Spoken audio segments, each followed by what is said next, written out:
Hello, and welcome to the very first episode of the Alex Salmond Show. I'm looking forward to you joining me every week as we meet a whole host of politicians, stars of stage and screen, business personalities, influence leaders, and of course those who want to be any of the above. As Robert Burns said, I want some poor the gift to gie us to see ourselves as others see us. This programme will give people with something to say a platform to say it, and we intend to find out about the personalities behind the public figures. Now, I'm not interested in catching people out in statistics or laying them low with previous quotations. I want to hear from people with ideas and answers and with something positive to contribute. And if they've changed their mind about something, then so much the better. Each week I'll be reading out your tweets and your emails, so please get in touch. I'll also be joined by Tasmina Ahmed-Sheikh, who'll be out and about in villages, towns and cities across these islands, speaking to you about the important issues of the day. On this very first show, we have something very special for you. This week I've been to Brussels, where I conducted an in-depth and highly personal interview with the President of Catalonia, Carles Puigdemont. 2 months ago, he was virtually unknown. Now he is one of the most famous politicians in all of Europe, because Puigdemont is a president in exile. He has fled to escape criminal charges. Believe me, it's powerful stuff. And with Parliament still engulfed in the sexism scandal, I'll be talking to Baroness Helena Kennedy, who has wide-ranging proposals for sweeping reform in Westminster. And Tasmina will be featuring Scotland's First Minister Nicola Sturgeon's historic apology on past laws criminalising gay sex. She'll be speaking with senior Conservative MP Crispin Blunt about protecting LGBT rights both domestically and internationally. But first, to a really important part of the show, where I get to hear from you. Over the past week, and even before the show has started, we've received an avalanche of tweets and emails. Can I just say to the media, thanks, folks, for all the publicity. Let's just look at a few of them. Well, first up, a tweet from Ella Loren, who asks, so why RT? Well, Ella, I have total editorial control, and RT offers an international platform, so why not RT? Then from Adam Roberts, what does slange mean? Well, Adam, it's Gaelic. It means good health, cheers, except it's not usually water in the glass. And then from the Godfather, if you were Prime Minister, would you stop Brexit? Yes, Godfather, I certainly would.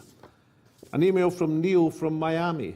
I think your show is a huge mistake and reveals a naivety previously only seen in your courting of Donald Trump. Neil, I thought I'd atoned for that. And as for the show, well, why don't you watch it and make up your own mind? And then from Last John, when are you getting President Trump on the show? Well, Last John, I thought a joint interview with Chairman Kim of North Korea, that would be a cracking episode. And lastly, from Miss Kate Smith, how would you like history to remember you? Well, Kate, alive. Alive. Now to our regular feature, State Your Case. Most often this will be a prominent public figure, but I'd also like to give you the opportunity to state your case. So if you feel strongly about an issue and like a chance to air your views, then please write to me. In the midst of the Westminster chaos and confusion, one woman has seized the moment to spell out a programme of radical reform. I once offered to make her a Minister of the Crown, but this determined lady said no. I'm of course referring to Baroness Helena Kennedy, QC. Welcome, Helena. Let's see you state your case. Half of the population in this country is female, and so we should be proactively pursuing changes in the institutions which govern this country. That means we have to change Parliament, and we have to have equal numbers of men and women in there.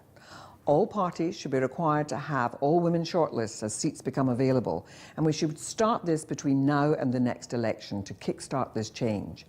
The aim should be to have at least half of Parliament female. There should also be proportional representation so that smaller parties like the Women's Equality Party can have its representation there. Half of the cabinet should be women, and the same should be so for select committees.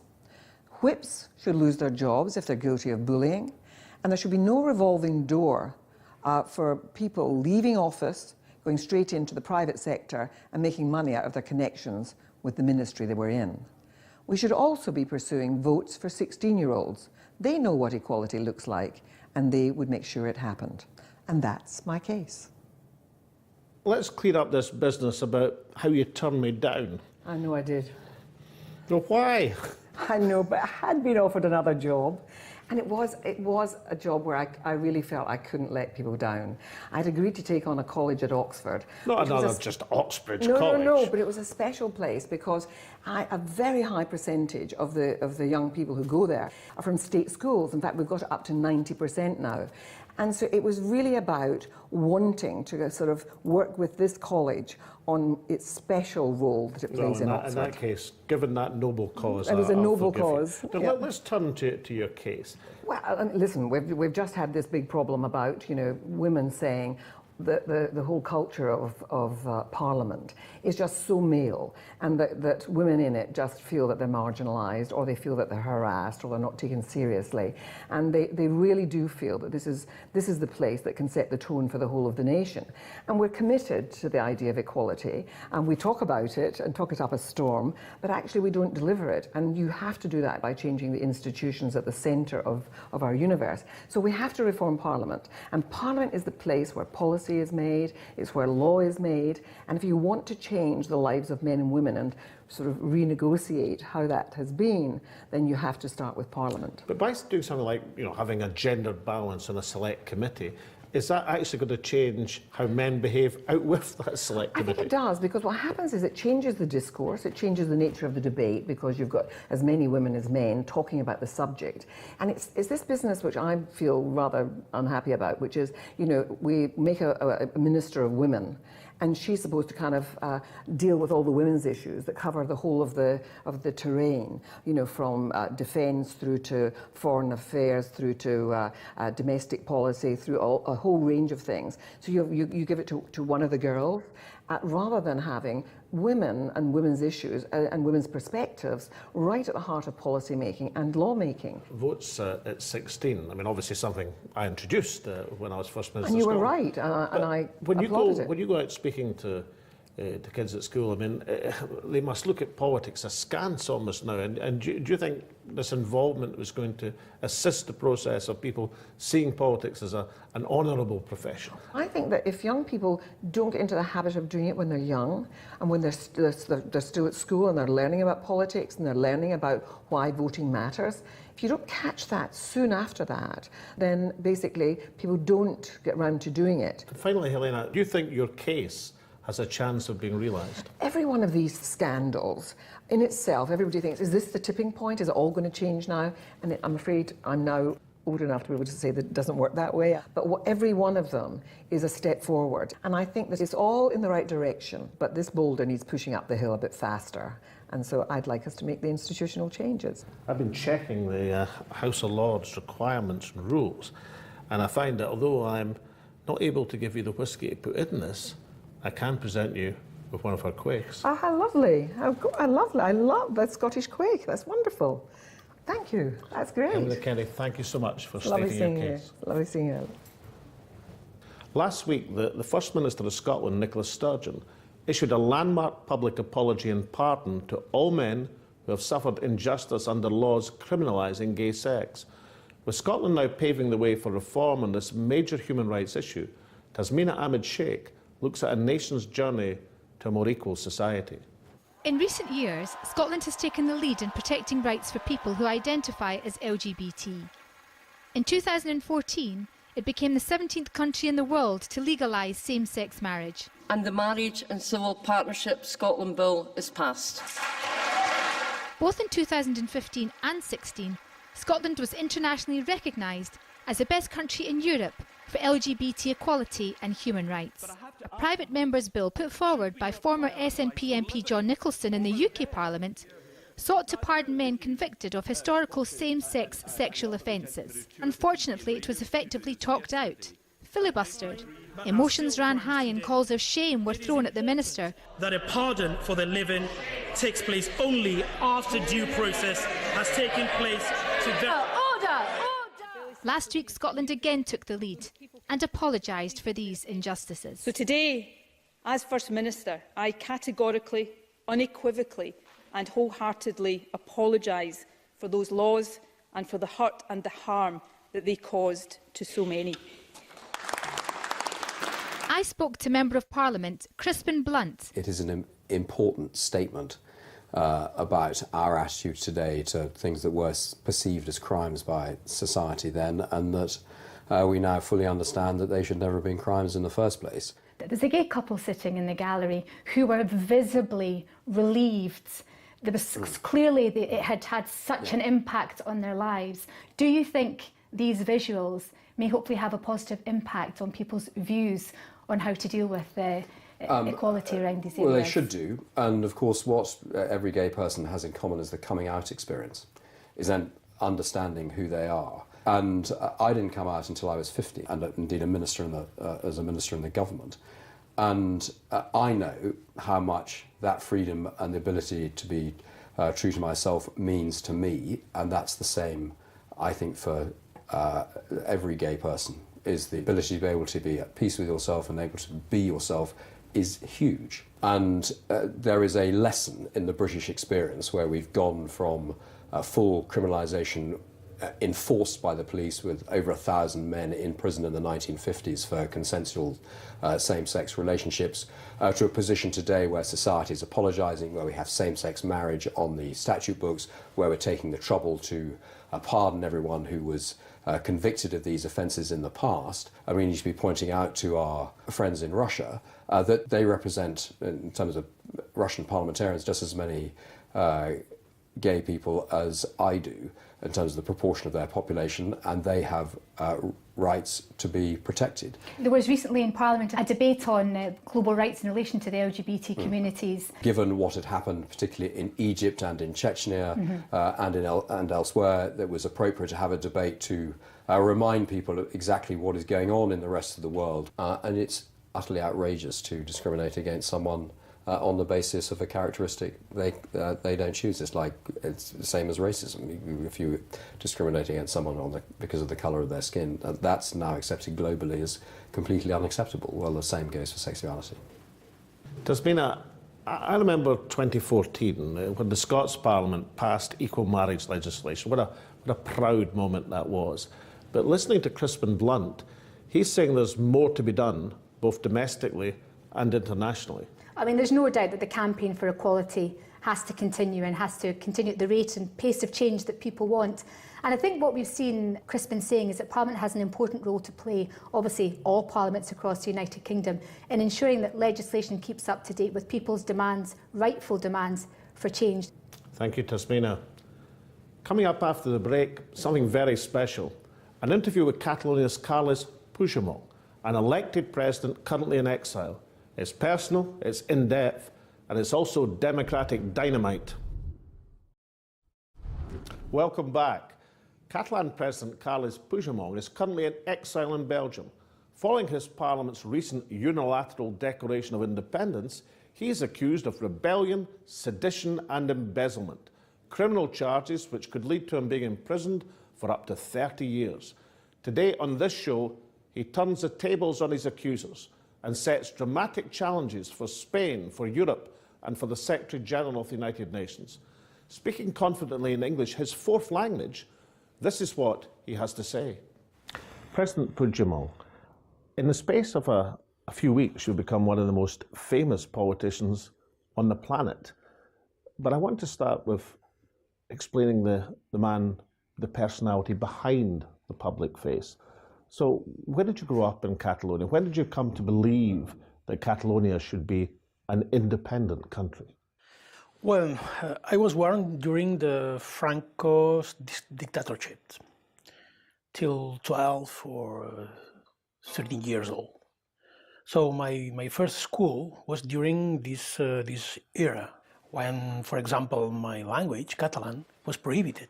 After the Franco's death, there was a very huge movement, democratic movement. I feel that the world that starts at this moment, it's calling me. It's something about me and my future. I was engaged to build a new society. You started your career as a journalist. Yes. Before you moved into politics. What provoked you to move from journalism to recounting events to actually making events? Well, you're a journalist now. You come from politics to journalist. I've gone in the other direction. Well, I'm still a journalist.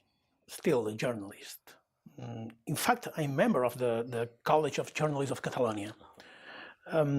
My point of view is also still one of a journalist point of view. It's not a politician only. I think that helped me to make politics in our era. Our era is the era of the communications. It's now almost 2 years since you became President of Catalonia. I know when I was First Minister of Scotland, it was the most enormous honour and responsibility. It was. But over that period, how many times have you tried to get Sr. Rajoy, the government of Spain, to agree to an agreed democratic vote, a referendum, in the same way as I persuaded David Cameron in Scotland and Westminster back in 2012 to have an agreed formulation to discuss and decide an issue? How many times? Well, obviously, Mr. Rajoy is not David Cameron, and Spain is not UK. Directly, I tried to offer to Mr. Rajoy directly twice, front of Mr. Rajoy during 2 meetings, and publicly a lot of times. I offer an agreement about the date of this referendum. The question, the majority that we need in order to proclaim independence or not, and also, an agreement for a generation, despite the results. Well, they said me, the last time that I proposed directly to Mr. Rajoy, they said, well, in reality, I can't, and I don't want. This is one of the most important problems in the Spanish state. You have the duty to put solutions on the table and to start discussions about how we can solve this problem. But many people watching will be puzzled to hear your account, because the traditional view, the view of the Spanish government, the view internationally has been that the balance of opinion in Catalonia has been against independence. So if Sr. Rajoy was so confident of that, then why didn't he agree to the vote? Well, because probably that is not true. Because they know perfectly there are a huge majority in Catalonia that doesn't accept the current situation. The mentality of the Spanish state, and particularly from Mr. Rajoy, looks unity of Spain like a religion. It's not a political matter. It's a spiritual or religion question about faith. So there is an intellectual incapacity to admit the possibility, the real possibility that Spain could be different in the future. Let's take you to that day, that extraordinary day on the 1st of October. And tell me what your emotions were that day. On the one hand, there was the celebration of millions of your fellow country people coming out to exercise a vote for self-determination.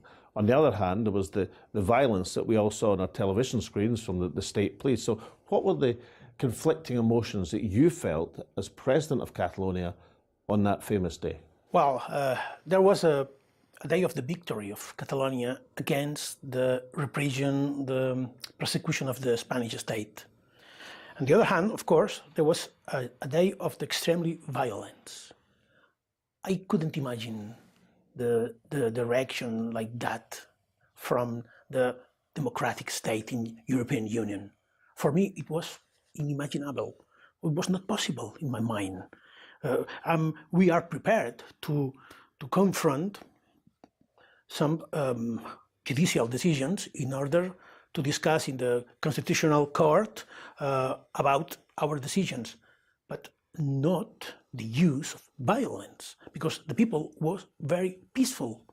All this process, from the beginning of the process, was extremely peaceful movement, and we show in face of all the world our commitment to peace, on democracy. And the answer come from the Spanish state, for me, was a first signal that the things could be Spain could use the violence, the repression, in order to stop a democratic revolution. It was a tragic day because I see directly the violence in my face. The school in my hometown, there are a lot of injuries, It is deeply ingrained, your argument would be, in the pursuit of independence for Catalonia, that it must be a peaceful process at all costs. We don't want to be founded by using the violence. It's the only possibility to be independent is through the democracy. If the majority of Catalan people want to be independent, of course, Catalonia will be independent. It's not only my commitment, personal commitment, but the Catalan society, the Catalan people are deeply committed to use only the way of democracy, to not jump in the provocation of the Spanish state in order to transform the Catalan streets in like a war field. We must resist this provocation. And then an overwhelming victory for independence, but the brave new republic really only lasted a weekend. How did you feel that day when you declared a Catalan republic? Well, of course, it was not for us. It was a very serious moment, a very important moment, and very historical moment. For it was not a party. It was a moment for our generation, for our lives, for our biographies, for our also our commitment as politicians. It was a day of honor, because in this day we make possible all that we said before. By the start of the next week, the Spanish judicial system rolled into action and took away the constitutional prize that Catalonia had gained. Well, this mistake, in fact, starts a new era. In the end of this era, that will start a Catalan Republic. Because in these conditions, it's not possible. There is no future for Catalonia to remain in Spain in these conditions. But Mr. President, you're now in a position where you're in exile with many of your ministers here in Brussels. Many of your other ministers are in jail in Spain. How can you be so confident about the outcome given that situation? Well, have you seen the streets of Barcelona last week? Full of people demanding freedom. There is no one demands freedom for criminals. We are not criminals. We are politicians, are legal and legitimate representatives of Catalan people. And are you confident that the forces of independence can prevail at the Catalan elections in December? That is true. I'm confident in this victory. But I want to ask the Spanish state, and also the European authorities, if they will accept a result like this. If the independence movements or forces are the majority in the next Catalan parliament, is the Spanish state ready to accept? So this is a direct challenge to Senior Rajoy. You're challenging him, given that he's called this election. Will he accept the result? Exactly. Not only for the Mariano Rajoy, also for the European authorities. Because if the majority of Catalan people want to be independent, well, this is a real answer. This is a reality. And we must make politics with the reality, not with a fantasy. Of course, I think the Spanish government and the European authorities would like a Catalonia without people who want independence, but it's real. And if in the next elections we will win, that I propose to the Mr. Rajoy, Mr. Juncker, Mr. Tajani, to accept and to start a new era of dialogue and negotiation about this reality. Many people have commented on the position in Catalonia, including the Secretary General of the United Nations, Antonio Guterres, who has said that he wants to see a negotiated settlement. Were you encouraged to hear that statement from the Secretary General? And do you think that is a possible route to advance the Catalan cause? Yes, of course. There is no possibility to achieve this process without negotiation. And I propose to talk about this also in the United Nations. There is an opportunity to make something helpful for all of us from the United Nations, from Secretary General of the United Nations, is to provoke, to invite us to start talks and negotiations. Mr. President, you've challenged Senior Rajoy to accept the result of the December elections. You've challenged the European Union to respect democracy in Catalonia. You've said that the United Nations could see advantages in the success of a peaceful movement. But you're a president of a country. What is your message to the people of Catalonia? We must be confident, resilient, because we will win. We will succeed. Finally, democracy will prevail. Mr. President, thank you so much. You're welcome. Strong stuff from Carles Puigdemont. Let me be clear about 2 points. One, if Senior Rajoy of Spain would like a right of reply, then this chair is absolutely available to him for next week's show. And two, and this may be a surprise to many watching, I have never called for Catalan independence. Not because I'm not sympathetic, obviously I am, but Scotland is not Catalonia, and Catalonia is not Scotland. It is for the people of Catalonia to decide their own future, or at least it should be. What I've called for is the right of the people to decide freely and fairly. They should be able to vote for or against independence without state police batons raining down their heads, without old age pensioners being beaten up, without women being dragged downstairs, without rubber bullets, without thugs in police uniforms seizing ballot boxes, without the courts being used for political purposes, and without democratic politicians being locked up for being, well, democratic politicians. The response of the powers that are in Europe has been pathetic. State convenience takes priority over democracy. What a dangerous precedent that creates. And equally, what a lesson it would be if a movement for peaceful, democratic progress could be successful. If the people can deliver change through votes and ballots, not bombs and bullets. Democracy will prevail, says Catalonia's president. Let's hope he's right. From Tasmina and I, until the next time, goodbye for now.